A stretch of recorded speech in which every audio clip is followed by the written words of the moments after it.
Kita menuju informasi lainnya, saudara. Mobil pengangkut ikan mengalami kecelakaan tunggal di lintas Banda Aceh Calang di Kampung Baru Sayung, Kecamatan Setia Bakti, Aceh Jaya. Beruntung dalam laka lantas tersebut tidak ada korban jiwa, namun kerugian ditaksir mencapai jutaan rupiah. Satu unit mobil pengangkut ikan mengalami laka tunggal di Jalan Banda Aceh Calang, tepatnya di Jembatan Rigai, berbatasan dengan Kampung Baru Sayung, Kecamatan Setia Bakti, Kabupaten Aceh Jaya. Dalam video amatir warga, mobil yang mengalami laka tunggal dalam kondisi kosong saat kejadian mobil yang mengangkut ikan tersebut tersangkut pada pembatas jalan.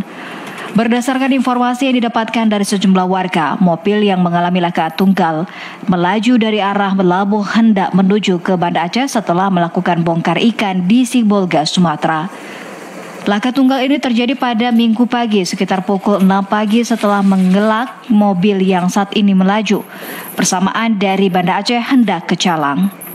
Kendaraan yang mengalami laka tunggal itu jenis Isuzu dengan plat kendaraan PL 8478BG dengan jumlah penumpang 2 orang.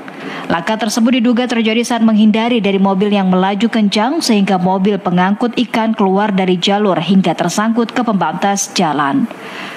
Salah seorang saksi mata, Tengku Muhammad Abi, menjelaskan kejadian laka tunggal yang menimpa mobil angkutan ikan berawal elakan kendaraan lainnya yang saat itu berlawanan arah. Dalam kejadian tersebut, seorang kernet hanya mengalami luka ringan, namun kerugian ditaksir mencapai jutaan rupiah. Tadi pagi kan mobil ini dari Melabuh sini kan, mengelak mobil yang dari Jembatan. Dari arah Banda Aceh? Dari Banda Aceh. Ada depan pintu sana. Ada korban jiwa, Pak? Nggak ada. Ada kendenya, ada luka di sini. Saat ini laka lantas tunggal yang dialami mobil pengangkut ikan di Jembatan Rigai ini telah ditangani oleh pihak kepolisian dari Satuan Lalu Lintas Polres Aceh Jaya. Dari Aceh Jaya, Muslia di TVRI melaporkan.